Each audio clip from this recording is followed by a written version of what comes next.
আসসালামু আলাইকুম ওয়া রাহমাতুল্লাহি ওয়া বারাকাতুহু।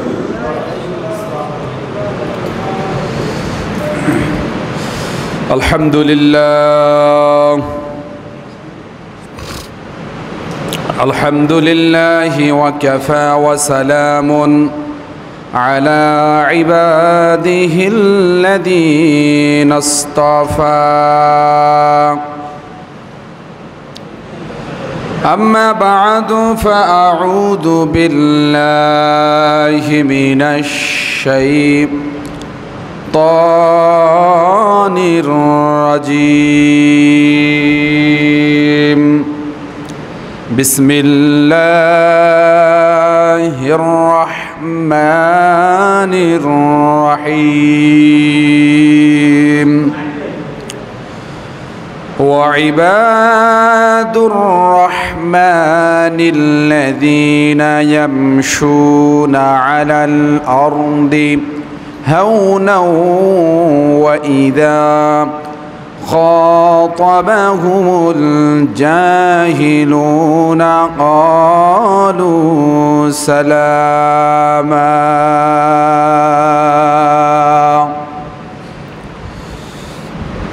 وقال رسول الله صلى الله عليه وسلم: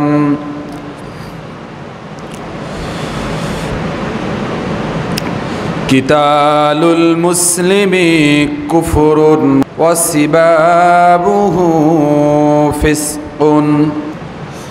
صدق الله العلي العظيم وصدق رسوله النبي الكريم ونحن على ذلك لمن الشاهدين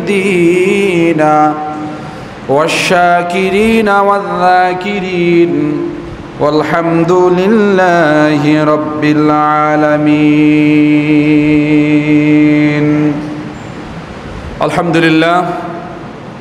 আল্লাহ রব্বুল আলমিনের দরবারে লক্ষ কোটি শুকরিয়া যে মহান রব্বুল আলমিন আপনাকে আমাকে আজ পবিত্র জুমার দিনে জুমার নামাজ আদায়ের উদ্দেশ্যে তার মহান ঘর জয় মসজিদে আসার বসার কোরআন ও হাদিসের কিছু কথা শ্রবণ করার তৌফিক দান করলেন। এই জন্যে দিল থেকে শুকরিয়া আদায় করি আলহামদুলিল্লাহ। সম্মানিত মুসল্লিয়ান ইকরাম, আল্লাহ রব্বুল আলামিন আমাদেরকে দুনিয়ার মধ্যে শ্রেষ্ঠ মাখলুক মানুষ বানিয়েছেন। দুনিয়ায় চলতে ফিরতে উঠতে বসতে পরস্পর মানুষের সাথে দেখা সাক্ষাৎ ওঠা বসা কায় কারবার বেচা কিনা এগুলো পরস্পর হয় কি হয় না বলেন? আমাদের মধ্যে প্রতিবেশী হিসাবে বাজারঘাটে একসাথে বাজার করার দিক দিয়ে লক্ষ্য করে, একসাথে মসজিদে নামাজ পড়ার দিকে লক্ষ্য করে, একসাথে দোকানে বসে চা খাই, এই দিক তাকাইয়া সব দিক তাকিয়েই আমাদের পরস্পরের মধ্যে একটা ভ্রাতৃত্বর বন্ধন, ওঠা বসা চলাফেরায় দেখা সাক্ষাৎ আছে না নাই বলেন? আজকে আমরা জুমার বয়ানে জানব একজন মুসলমান আর একজন মুসলমানের সাথে কিভাবে চলাফেরা করবে, কেমন করে কথা বলবে, কেমন করে তার সাথে আত্মীয়তার বন্ধন ঠিক রাখবে। এক কথায় এক মুসলমানের উপরে আর এক মুসলমানের থেকে কি হক রয়েছে, কীরকম ব্যবহার পাওয়া উচিত, এই বিষয়ে আজকে আমাদের জুমায় আলোচনা হবে ইনশাআল্লাহ। আল্লাহ রব্বুল আলামিন আমাদের সকলকেই উক্ত বিষয়গুলো ধ্যান খেয়ালের সহিত শ্রবণ করে আমল করার তৌফিক দান করুক, জোরে বলেন আমিন। সম্মানিত মুসল্লিয়ান ইকরাম, আল্লাহ রব্বুল আলামিন কোরআনুল কারীমের সূরাতুন নিসার ৮৬ নম্বর আয়াতের মধ্যে বলেন: ওয়াইযা হুয়্যিতুম বিতাহিয়্যাতিন ফাহাইয়্যু বিআহসানা মিনহা আও রুদ্দাহা। আল্লাহ রব্বুল আলামিন তার মহাগ্রন্থ কালামুল্লাহ, এই কালামুল্লাহর মধ্যে সূরাতুন নিসার ৮৬ নম্বর আয়াতের মধ্যে বলেন, ও দুনিয়ার মানুষ, ও আমার সৃষ্টি শ্রেষ্ঠ মানব, শ্রেষ্ঠ মাখলুক মানুষ, তোমরা যখন রোডে গাড়ে বাজার ঘাটে চলতে ফিরতে এক একজনের সাথে অপরজনের যখন দেখা হবে, সাক্ষাৎ হবে, তখন তোমাদের যদি কাউ সালাম দেয়, ওয়াইদা হুইয়িতুম, তোমাদেরকে কোনো শব্দের মাধ্যমে, কোনো সুন্দর ভাষার মাধ্যমে যদি সংবর্ধনা জানায়, সুস্বাগতম জানায়, ওয়াইদা হুইয়িতুম বিতাহিয়াতিন, কোনো ভালো মুবারকময় দামি সুন্দর শব্দের মাধ্যমে, ফাহাইয়ু বিআহসানা মিনহা, তুমিও তাকে একটি সুন্দর সৃষ্ট ভাষায় তাকেও সুসংবাদ মোবারকবাদ জানাও। জোরে বলেন সুবহানাল্লাহ। তোমরা চলতে ফিরতে একে অপরের সাথে যখন দেখা হবে, বাজার ঘাটে, ঘরে বাজারে, যেখানেই থাকো না কেন, মাঠে ঘাটে, যখন তোমাদের মধ্যে থেকে তোমার অপর ভাই তোমাকে একটা সুন্দর ভাষায়, ওয়াইদা হুইয়িতুম বিতাহিয়াতিন, একটা মোবারকময় সুন্দর ভাষার মাধ্যমে তোমাকে মোবারকবাদ জানাবে, তখন ফাহাইয়ু বিআহসানা মিনহা, তোমাকে যেহেতু মোবারকবাদ জানিয়েছে, তোমাকে যেহেতু ভালো ভাষা দিয়ে তোমাকে সুস্বাগতম জানিয়েছে, তোমাকে যতটুক লেভেলের ভাষা দিয়ে সুস্বাগতম জানিয়েছে, তুমি তার থেকেও একটু বেশি ভালো সুন্দর ভাষা দিয়ে তাকেও সুস্বাগতম জানাও। তোমাকে যদি 1 গ্রাম ওজনের একটা ভাষা দিয়ে সুস্বাগতম জানায়, তাহলে তুমি চেষ্টা করো তাকে 2 গ্রাম ওজনের একটু বেশি দিয়ে সুস্বাগতম জানানো। ও আল্লাহর বান্দা, তুমি যদি এইটা না পারো, তোমাকে যতটুকু আপ্যায়ন করেছে, তোমাকে যতটুকু মোহাব্বত করে সুন্দর ভাষা দিয়ে স্বাগতম জানিয়েছে, তুমি যদি এর থেকে বেশি দিতে না পারো, আওরুদ্দাহা, তাহলে যতটুকু দিয়েছে কমাস কম এতটুকু দাও। সংক্ষেপে বোঝেন, তোমাকে যতটুকু দিয়েছে তার থেকে একটু বেশি দেওয়ার চেষ্টা করো। যদি তার থেকে বেশি দিতে না পারো, তাহলে যতটুক দিছে কমাস কম অতটুক তাকেও দাও। এই আয়াতের ব্যাখ্যায়, এই আয়াতের তাফসীরে মুফাসসিরিনগণ লেখেন, আল্লাহ রাব্বুল আলামিন এই আয়াত নাজিল করার পরে রাসূলুল্লাহ সাল্লাল্লাহু আলাইহি ওয়াসাল্লাম তার সাহাবীদেরকে বেশি বেশি বেশি বেশি সালাম দেওয়ার জন্য বললেন। বুঝে আসছে? এই আয়াত দ্বারা বোঝা যাইতেছে আমাদের প্রত্যেকটা মুসলমান, এক মুসলমান অপর মুসলমানের সাথে যখনই দেখা হবে, তখনই আমরা বলবো আসসালামু আলাইকুম ওয়া রাহমাতুল্লাহ। কি বলবো বলেন? আর একটু জোরে বলেন, কি বলবো দেখা হইলে? আসসালামু আলাইকুম। যদি কোনো ব্যক্তি বলে আসসালামু আলাইকুম, এইটুক বলে ক্ষান্ত হয়। যেহেতু আল্লাহ বলেছে তোমাকে যতটুক বলেছে তুমি তার থেকে একটু বেশি বলো। আপনাকে আপনার প্রতিবেশী ভাই যদি আসসালামু আলাইকুম এই পর্যন্ত বলে, আপনি বলবেন ওয়ালাইকুম আসসালাম ওয়া রাহমাতুল্লাহ। সে বলছে আসসালামু আলাইকুম একটু, আপনি বলছেন ওয়ালাইকুম আসসালাম ওয়া রাহমাতুল্লাহ, শব্দটা বেশি বলছেন। কথা বুঝে আসলো? সে বলছিল আসসালামু আলাইকুম, আপনি বলছেন ওয়ালাইকুম আসসালাম ওয়া রাহমাতুল্লাহ। সে কিন্তু ওয়া রাহমাতুল্লাহ বলে নাই, আপনি একটু বেশি বললেন। আয়াতে আল্লাহ একটু বেশি বলতে বলছে। আবার যদি সে আসসালামু আলাইকুম ওয়া রাহমাতুল্লাহ বলে ফেলায়, আপনি যখন জবাব দিবেন তখন বলবেন ওয়ালাইকুম আসসালাম ওয়া রাহমাতুল্লাহি ওয়া বারাকাতু। ওয়া রাহমাতুল্লাহ পর্যন্ত সে বলছে, আপনি জবাব দেওয়ার সময় ওয়া বারাকাতু বেশি বাড়াই বললেন। এটাও যদি না পারেন, আল্লাহ বলতেছেন ও বান্দা যদি এতটুকু না পারো, আও রুদ্দাহা, সে যদি বলে আসসালামু আলাইকুম, কমাস কম তুমিও বলবা ওয়ালাইকুম আসসালাম। সে যতটুক বলে তুমি কমাস কম এতটুক বলবাই বলবা। কিন্তু আমাদের মধ্যে অনেক ব্যক্তি রয়েছেন, অনেক ভাই রয়েছেন, তাকে সালাম দিলেও মুখ দিয়ে সালামের জবাব বের হয় না। আছে না নাই? জোরে বলেন আছে না নাই?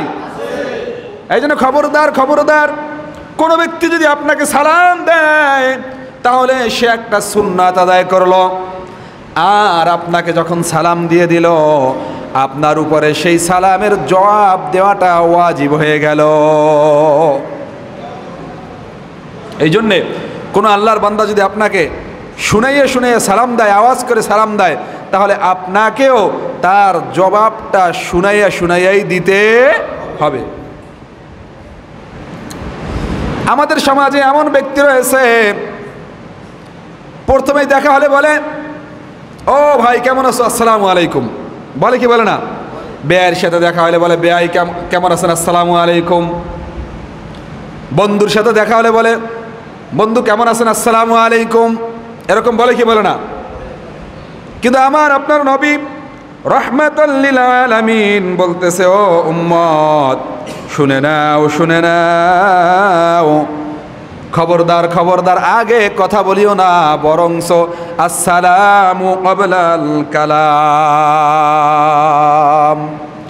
2699 নম্বর হাদিস তিরমিজি শরীফের মধ্যে আসছে।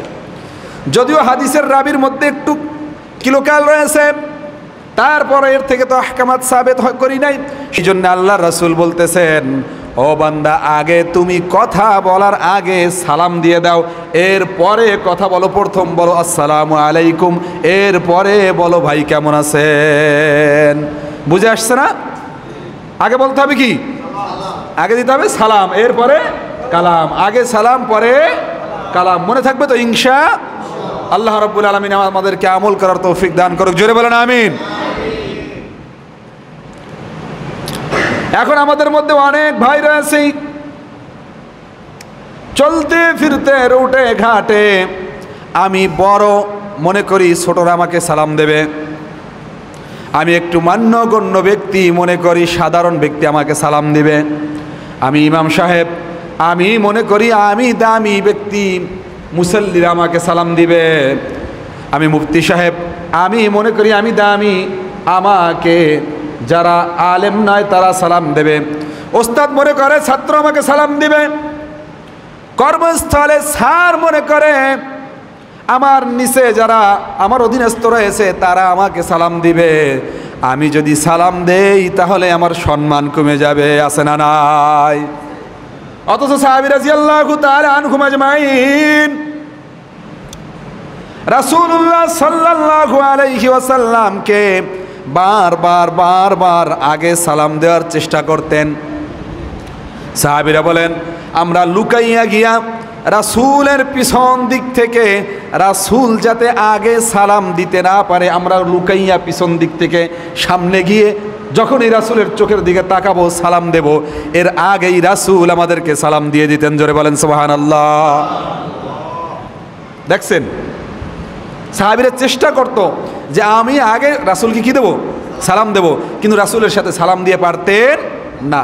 বহুবার চেষ্টা করার পরেও এক সাহাবী বলেন, আমি বহুবার চেষ্টা করেছি, একবার লুকাইয়া পিছন দিক থেকে সালাম দেব, এমনটা করতে গিয়ে আমি পারি নাই। রাসূল যখন আমাকে আগে সালাম দিয়ে দিলেন, রাসূল বললেন, ও সাহাবী, আল্লাহ রাব্বুল আলামিন আমাকে এমন নবী বানিয়েছেন, এমন রাসূল বানিয়েছেন, আমি সামনে যেরকম দেখি পিছনেও সেই রকম দেখি। জোরে বলেন সুবহানাল্লাহ।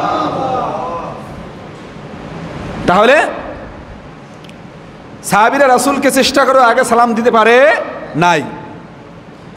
রাসূল ছোটকে আগে সালাম দিতেন, তার দুধ মাতা যারা ছিল তাদেরকে আগে সালাম দিতেন, এমনকি নিজের খাদেম ছিল যে তাকেও আগে সালাম দিতেন। তার মানে রাসূল আমাদেরকে শিক্ষা দিতেছে, ও উম্মত, তুমি যত বড় হও না কেন, তুমি ছোট বড় সকলকে মুরাব্বি যার যেখানেই পাও সেখানেই তুমি তাকে সালাম আগে দাও। বলেন তো, রাসূলের চেয়ে দুনিয়ায় আর কোনো ব্যক্তি দামি আছে? একটু জোরে বলেন না, আছে? রাসূলের চেয়ে কোনো ব্যক্তি দামি হইতে পারে? সে যত বড় মন্ত্রী মিনিস্টার হোক আর যেই হোক না কেন, পৃথিবীতে সকল নবীদের সরদার হলেন আমাদের নবী, সকল নবীর শ্রেষ্ঠ নবী হলেন আমাদের নবী।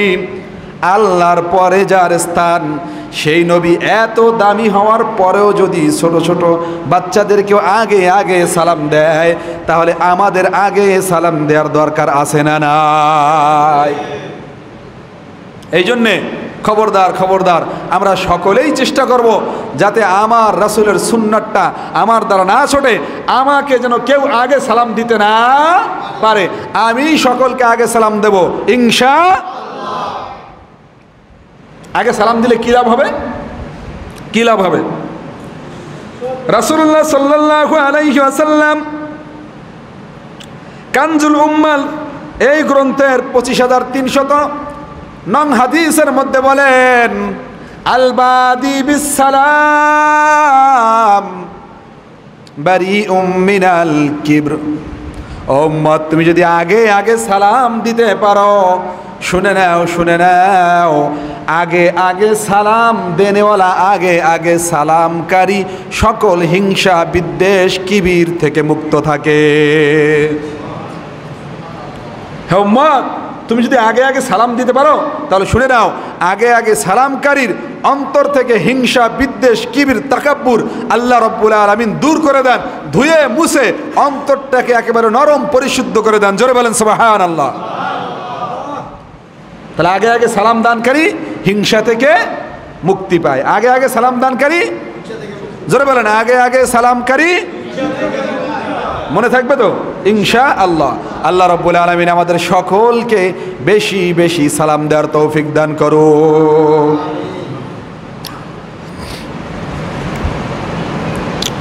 কোন ব্যক্তি যদি ঈমানের স্বাদ পাইতে চায়,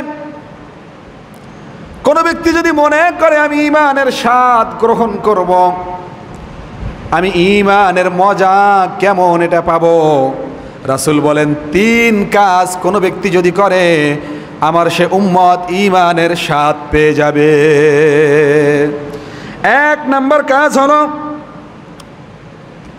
কেউ আমার কাছে দয়া চাইতে আসে নাই, আমার কাছে কেউ অনুগ্রহ চাইতে আসে নাই, আমি নিজ থেকে দয়া করে অনুগ্রহ করলাম, ইনসাফ করলাম, 1 নাম্বার।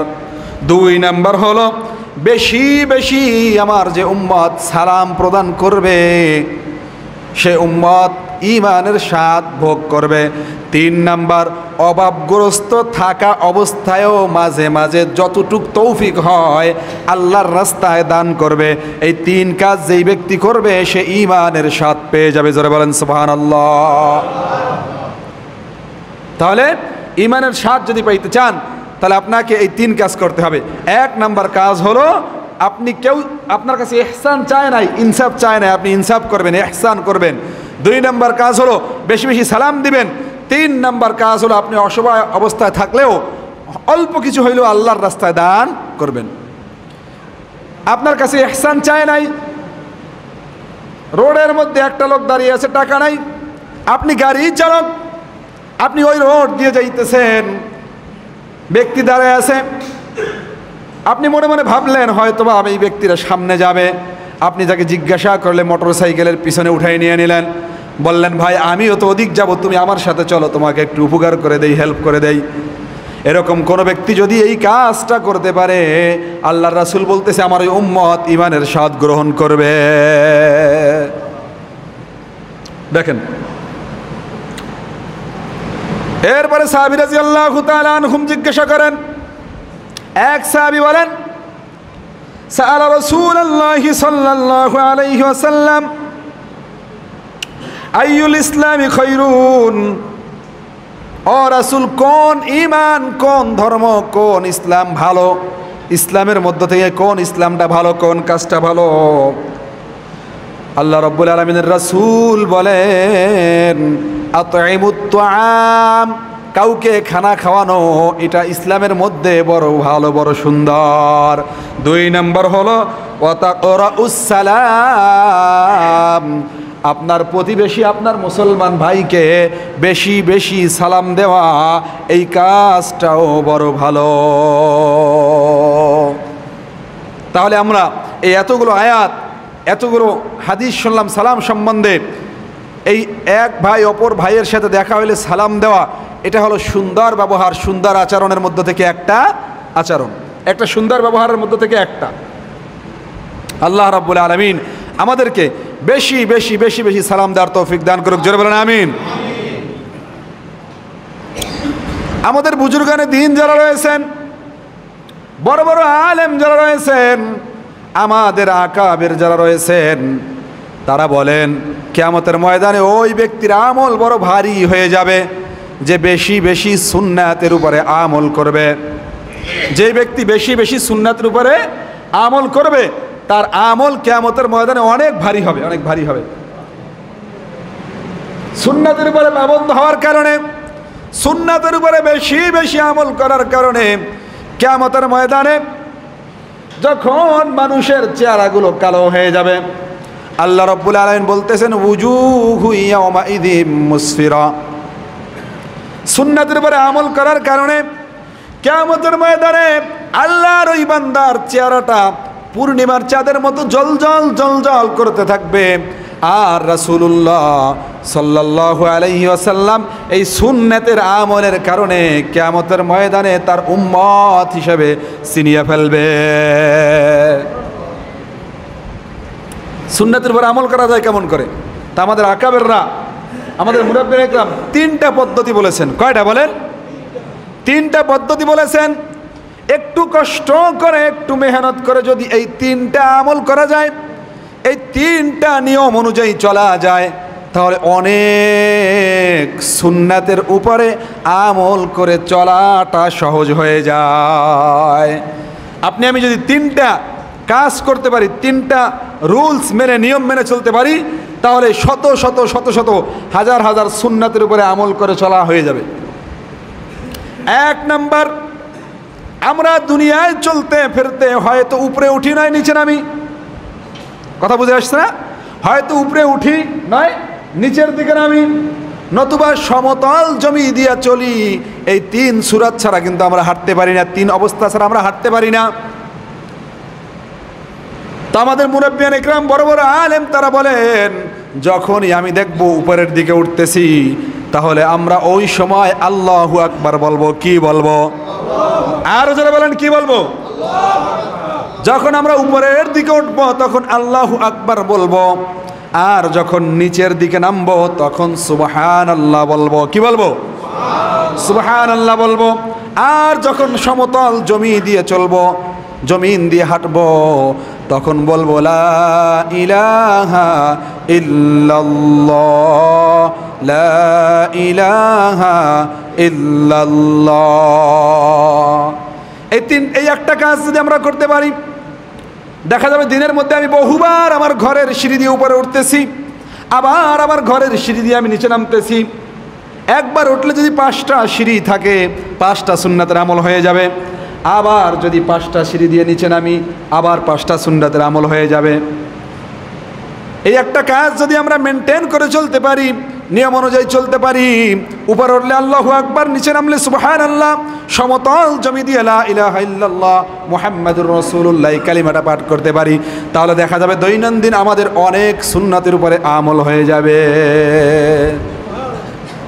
2 নম্বর বিষয় হলো, যে কোনো ভালো কাজ যখন আমরা করব, সেটা দুনিয়াবি ভালো কাজ হোক অথবা উখরাবি পরকালের ভালো কাজ হোক, সকল ভালো কাজ করার ক্ষেত্রে আমরা ডান হাতকে বেশি ব্যবহার করব, ডান সাইডকে বেশি ব্যবহার করব।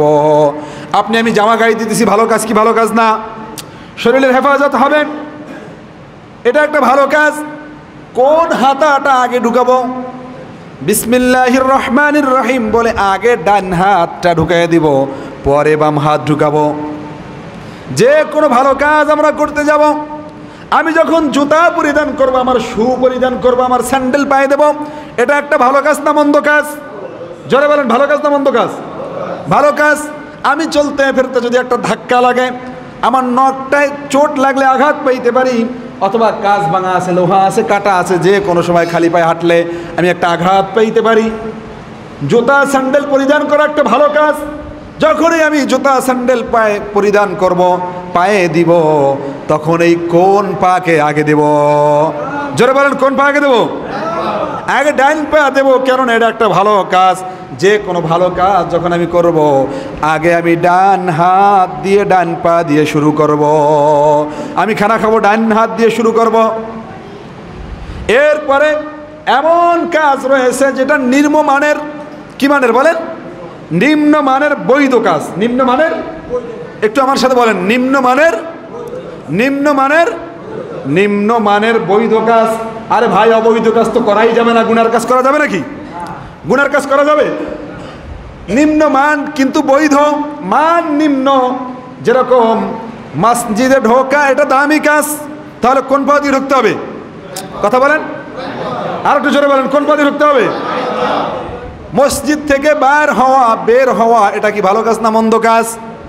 মসজিদে থাকার দিক তাকাইয়া বের হওয়াটা একটা মন্দ, নিম্নমানের। আগে মসজিদে ছিলাম, বড় ভালো ছিলাম, দামি জায়গায় ছিলাম। এখন মসজিদ থেকে যেহেতু বের হইতেছি, মসজিদ থেকে বাহিরের জায়গাটা নিম্নমানের, ঠিক কিনা? তাহলে এই নিম্নমানের কাজে কোন পা ব্যবহার করব? কথা বুঝে আসছে না? বাথরুমের মধ্যে আমাদের যাওয়া লাগে কি লাগে না? ওয়াশরুমে একটু কথা বলেন, যাওয়া লাগে কি লাগে না? আমার ওয়াজ বুঝতেছেন আপনারা? বাথরুমে যেহেতু যাওয়া আমাদের প্রয়োজন, বাথরুমের মধ্যে আমরা যাই, এটা তো না জায়েজ না। কিন্তু আপনার ঘরের চেয়ে বাথরুমের জায়গাটা একটু নিম্নমানের। যদিও ঘরে টাইলস নাই, বাথরুমে টাইলসের অভাব নাই, তারপরও দামের দিক দিয়ে, মানের দিক দিয়ে ঘর থেকে বাথরুমটা একটু নিম্নমানের। এরকম যত নিম্নমানের কাজ আছে, এই সকল কাজে আপনি আমি প্রথম বাম দিককে প্রাধান্য দিব। কথা বুঝে আসছে? তাহলে বাথরুমে ঢোকার সময় কোন পা? ডান পা? বাম পা। বাম পা কোন পা? জোরে বলেন, কোন পা? এই 2 নম্বর নিয়ম বললাম। 3 নম্বর নিয়ম হলো, আমি আপনি যদি চলতে ফিরতে বেশি বেশি সালাম দিতে পারি, তাহলে আমার আপনার আমল নামায় দেখা যাবে এই 3টা নিয়ম মেনে চললে দৈনন্দিন শত শত সুন্নাতের আমল হয়ে যাবে। ঠিক কিনা বলেন? আপনি হয়তো উপরে উঠতেছেন, নয় নিচে নামতেছেন, নয় জমিন দিয়ে হাঁটতেছেন, এছাড়া তো তৃতীয় কোনো রাস্তা নাই। অথবা আপনি একটা ভালো কাজ করতেছেন, অথবা নিম্নমানের বৈধ কাজ করতেছেন, অথবা চলতে ফিরতে বেশি বেশি সালাম দিতেছেন। 20 জনকে সালাম দিলে 20টা সুন্নাত আদায় হয়ে গেল। এরকমভাবে এই 3টা রুলসকে, নিয়মকে যদি আপনি ফলো করে চলতে পারি বন্ধু, তাহলে আমার আপনার দ্বারা অধিক পরিমাণে সুন্নাতের উপরে আমল করা সম্ভব হয়ে যাবে। আল্লাহ রাব্বুল আলামিন আমাদেরকে বেশি বেশি সালাম প্রদান করার তৌফিক দান করুক। জোরে বলেন আমিন। এখন এক ব্যক্তিকে আপনি সালাম দিলেন, এটা আপনার উত্তম ব্যবহার, উত্তম আখলাক, সুন্দর চরিত্র। কি চরিত্র বলেন? সুন্দর চরিত্র। দেখেন, আল্লাহ রাব্বুল আলামিনের রাসূল বলতেছেন, হকুল মুসলিমি আলাল মুসলিম, একজন মুসলমানের উপরে আরেক মুসলমানের হক রয়েছে। কয়টা হক এক মুসলমানের প্রতি অপর মুসলমানের? রাসূল বলে খমসুন। কয়টা? কথা বলেন, কয়টা? এক মুসলমানের উপরে 5টা হক রয়েছে অপর মুসলমানের। 1 নম্বর হক হলো রদ্দুস সালাম। আপনার মুসলমান ভাই যদি আপনাকে সালাম দেয়, তাহলে আপনার উপরে তার এবার সালামের জবাব পাওয়াটা অধিকার হয়ে যায়। আপনার উপরে তার হক হলো যে আপনাকে সালাম যেহেতু দিয়েছে, আপনাকে এই সালামের জবাব দিতেই হবে। অনেকে আমার ভাইয়েরা অনেকে আছেন, সালাম দেওয়ার পরে মুখ বুজে হেঁটে যান। খবরদার, খবরদার, খবরদার, না, এমনটা করবেন না। আপনার মুসলমান ভাই যদি আপনাকে সালাম দেয়, তাহলে আপনার উপরে এই সালামের জবাবটা ফেরত দেওয়া হক হয়ে যায় তার। 2 নম্বরে ইয়াদাতুল মারিজ। যদি কোনো মুসলমান ব্যক্তি অসুস্থ হয়ে পড়ে, প্রতিবেশী হিসাবে অপর মুসলমান ভাইয়ের উপরে হক হলো সে যেন ওই অসুস্থ ব্যক্তিকে একটু দেখতে যায়, তার বিমার পুরসি করতে যায়। কোনো ব্যক্তি অসুস্থ হইলে তাকে একটু খোঁজ নেওয়া, ভাই কেমন আছো, একটু দেখতে যাওয়া, এটাও এক মুসলমানের উপর অপর মুসলমানের হক। 3 নম্বরে ওয়া ইজাবাতুদ দাওয়া। কোনো মুসলমান ভাই যদি আপনাকে দাওয়াত দেয় খাবারের জন্য, সঠিক পন্থায়, বৈধ পন্থায়, নাজায়েজভাবে নয়, এমন খাবার দ্বারা হারাম খাবার নয়, এরকমভাবে সঠিক পন্থায়, বৈধ পন্থায়, হালাল খাবার দিয়ে যদি আপনাকে দাওয়াত দেয়, আপনার সেই দাওয়াতে উপস্থিত হওয়াটা আপনার মুসলমান ভাইয়ের জন্যে হক। রাসূলুল্লাহ সাল্লাল্লাহু আলাইহি ওয়াসাল্লাম বলতেছেন, যে ব্যক্তি এক মুসলমান অপর মুসলমানের দাওয়াতকে কবুল করলো না, গ্রহণ করলো না, সে আমার উম্মতের মধ্য থেকেই নয়। জোরে বলেন নাউজুবিল্লাহ। তার মানে সে আমি রাসূলের সুন্নাতকে মানলো না। এরপরে এটা গেল কয় নাম্বার? 3 নাম্বার। এরপরে রাসূলুল্লাহ সাল্লাল্লাহু আলাইহি ওয়াসাল্লাম বলেন ইত্তিবাউল জানায়েজ। 4 নাম্বার হলো, কোনো ব্যক্তি যদি মারা যায় তাহলে ওই মুসলমানের জন্য হক হয়ে যায় তার আশেপাশে যত মুসলমান থাকবে তার জানাজায় উপস্থিত হবে। এটা গেল কয় নাম্বার বলেন? 4 নাম্বার। এরপরে 5 নাম্বার হলো ওয়াতাশমিতুল আতিশ। ওয়াতাশমিতুল আতিশ, আপনার পাশে বসে যদি আপনার কোনো মুসলমান ভাই হাসি দিয়েছে, হাসি দিয়ে বলে যদি আলহামদুলিল্লাহ, আপনি যদি পাশে বসে থাকেন, আপনার উপরে ওই আপনার মুসলমান ভাইয়ের হক হলো হাসির জবাবে ইয়ারহামুকাল্লাহ বলা।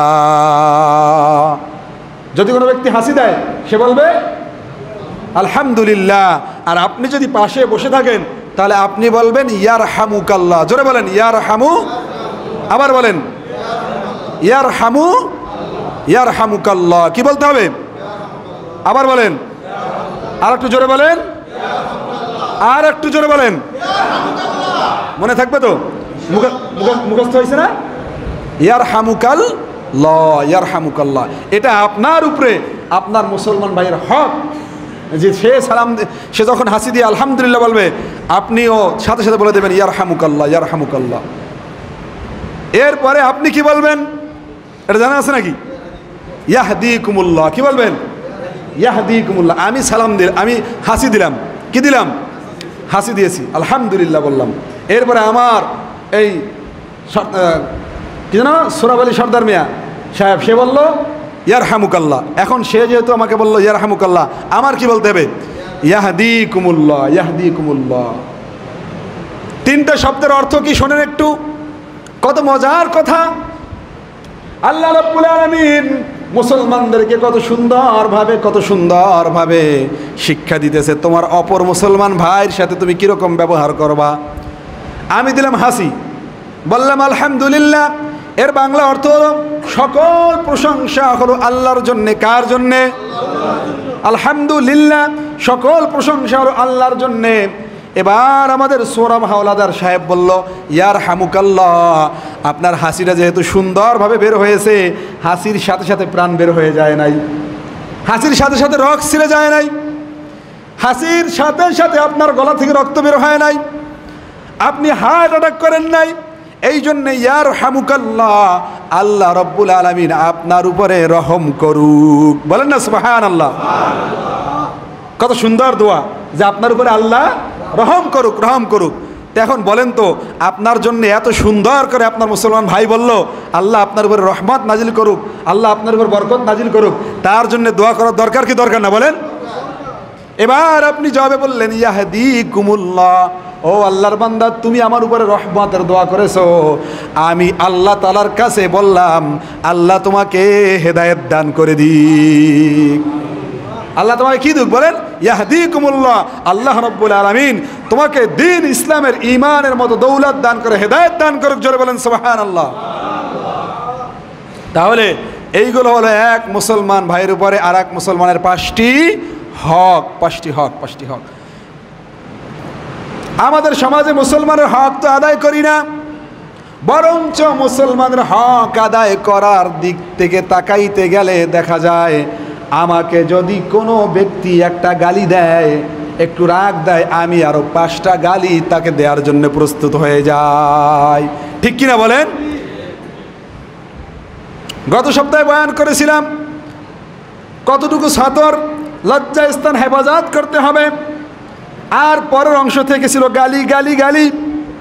কথায় কথায় আমরা মুখ খারাপ করে ফেলাই, কথায় কথায় আমরা গালি দিয়ে দেই।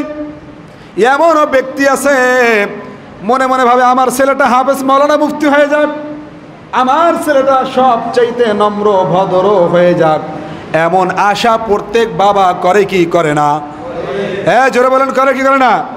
যারা বাবা হয়েছেন, ছেলের বাবা হয়েছেন, আপনি চান কি চান না যে আপনার সন্তান আদর্শবান হোক, আপনার সন্তান নম্র হোক, আপনার সন্তান ভদ্র হোক? চান কি চান না?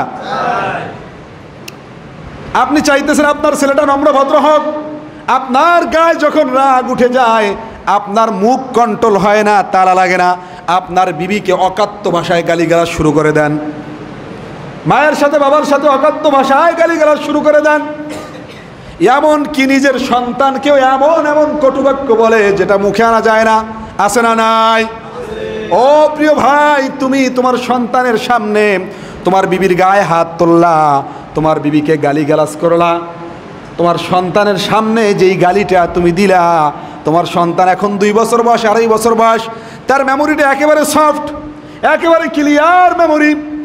যখন তুমি গালিটা দিলা, তোমার সন্তান যখন তুমি রাগ মেজাজে দিলা, সাথে সাথে তাকায় থাকবে, ও বুঝতে পারবে আমার বাবা গুসা হয়েছে, রাগ হয়েছে।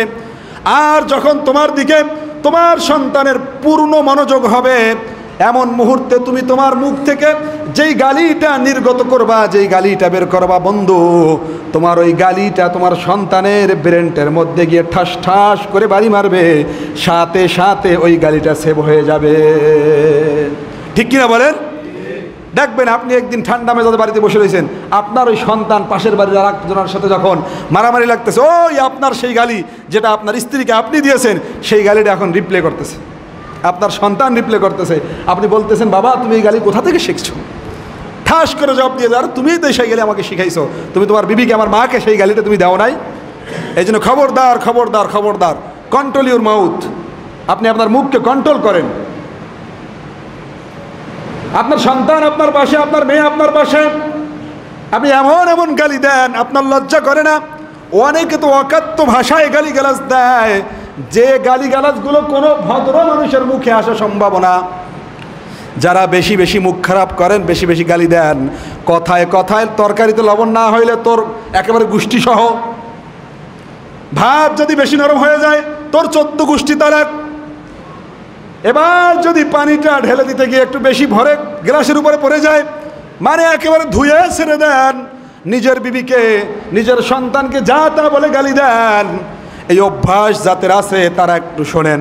রাসূলুল্লাহ সাল্লাল্লাহু আলাইহি ওয়াসাল্লাম বলেন, কতলুল মুসলিমি কুফরুন, এক মুসলমান আর এক মুসলমান ভাইকে হত্যা করবে, এটা হলো কুফরি। কি বলেন? জোরে বলেন। একজন মুসলমান আর এক মুসলমানকে হত্যা করা কি? ওয়াসিবাবুল মুসলিমি ফুসকুন, আর